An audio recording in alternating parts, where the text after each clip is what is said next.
My name is Mr. Gill, and today we'll be looking at a tutorial for how to tool a IQ tester on Mastercam. The first thing that we will look at is how to configure Mastercam for our IQ tester, as well as how to set up the stock so that we can properly path each tool. So the first thing that we're going to do is we're going to go up to our tools and find Mastercam Direct, then click on Mastercam.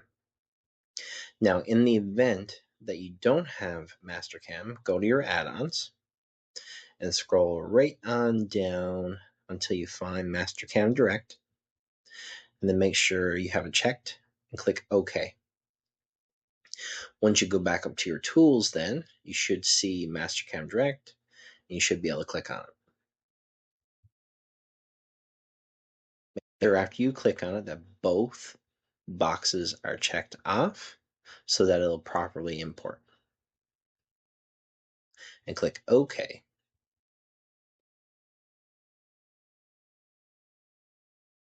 This may take some time to load up, so just make sure you're patient and not clicking it multiple times.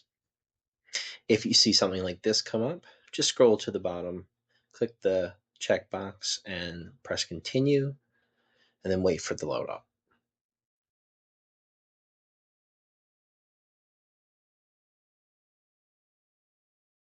Once it's loaded, make sure you just cancel out of this. If you click open, it may cause issues with your program or just close you out or kick you out altogether.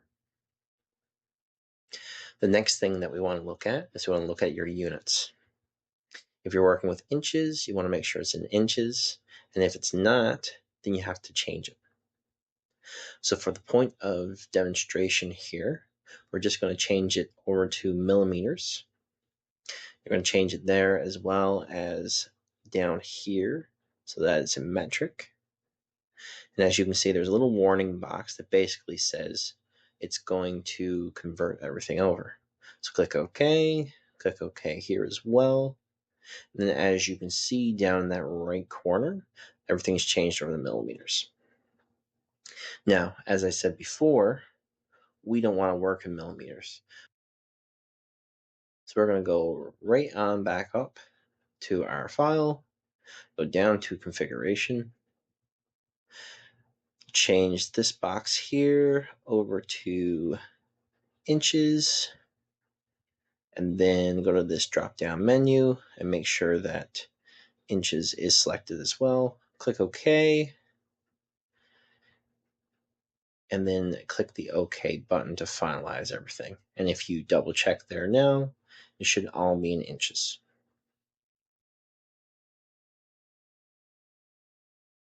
Step is you want to set up your router. So you click machine, as I just did, and you go down here to your router list. And as you can see, we can only see the default right now, so we want to make sure that we pick the right router. So for our purposes, we'll be working with the Larkin, and that's just the specific CNC we have on hand. So make sure it's added and you click OK. Now this might not be the same if you go into your own school, but for our purposes, we'll be working with a Larkin. So as you can see there, we go into router and it's now available. Make sure you click on that and choose it.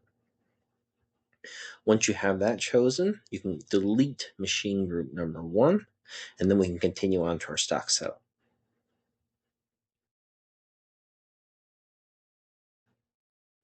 So in order to set up your stock,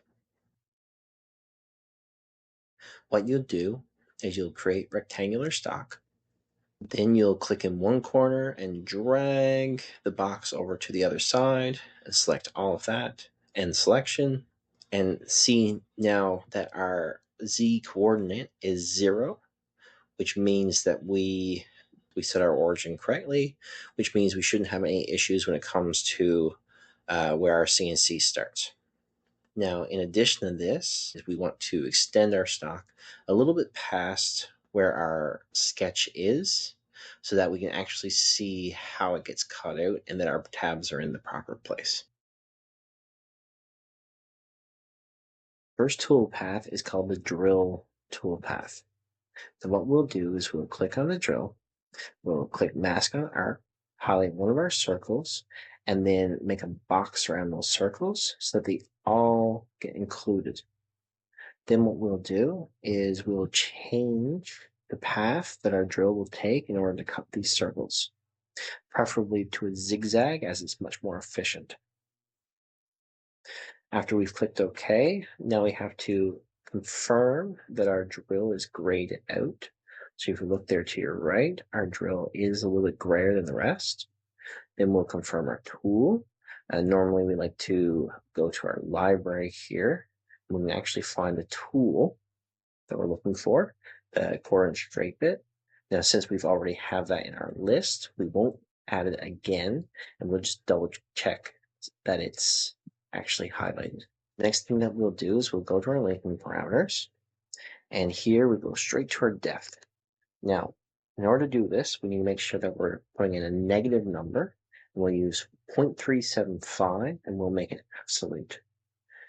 For our purposes, 0.375 is the same as 3/8, and that is the depth of our holes that we wish that the drill will drill. Next thing that we'll do is we'll click the little box there that will verify our toolpath. And once it loads up there, we should be able to see whether or not our toolpath is working the way that we want it to.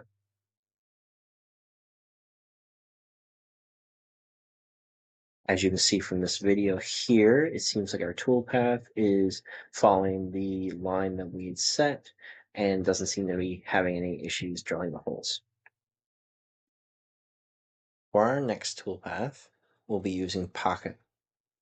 So if we go to the drop-down menu where the tools are, we should see Pocket as an option. Now once we get in here, we've got to make sure that it's C-plane first off, and then we click our chain and we click where we wish to have pocketed out, and then click OK. We have to make sure, however, that we do the upper edge and not the bottom edge by mistake. So the first thing we do, as per usual, we go to our tool, we click on our 1/4-inch straight bit, and we make sure it's selected. Next, what we'll do is we'll go to roughing, and we're going to click true spiral. We'll make sure that our entry motion is off because our bits are plungeable. Entry motion is only for non-plungeable bits. We're going to quickly switch the two checkboxes here. We'll make sure that our machine will only do a finish on the last cut. Lead in, lead out is off because we don't want to get an error if our tabs are at the same place as our lead in, lead out.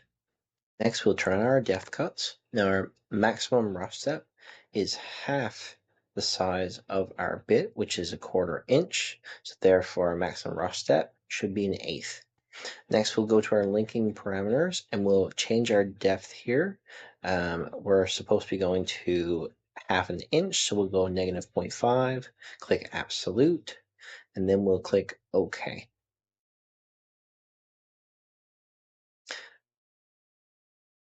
To continue on, we'll verify this toolpath just like we did with the drill toolpath. And as you can see there, everything seems fine, and we should be able to move on to our next toolpath. For our next toolpath, we'll click contour.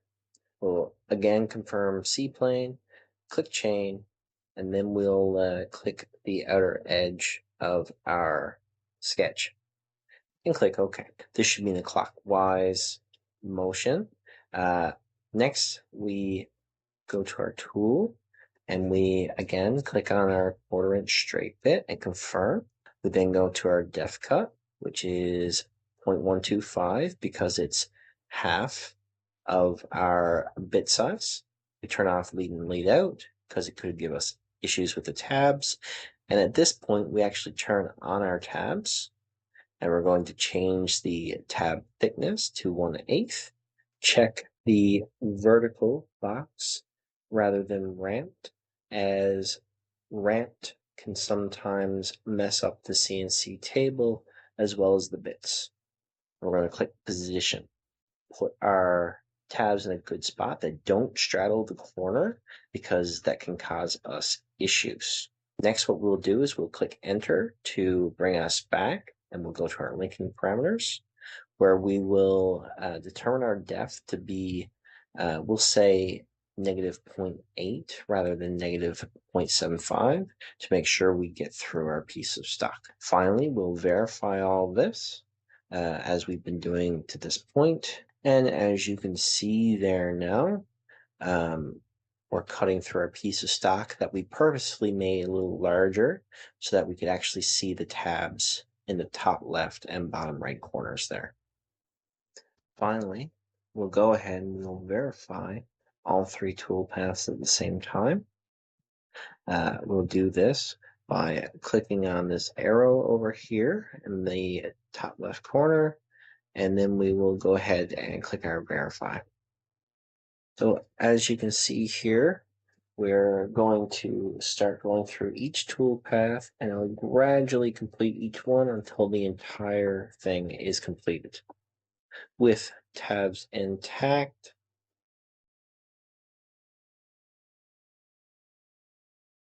next what we'll do is we'll select our G code, and we'll just confirm that this is for the Larkin, that it is a G code or an NC file.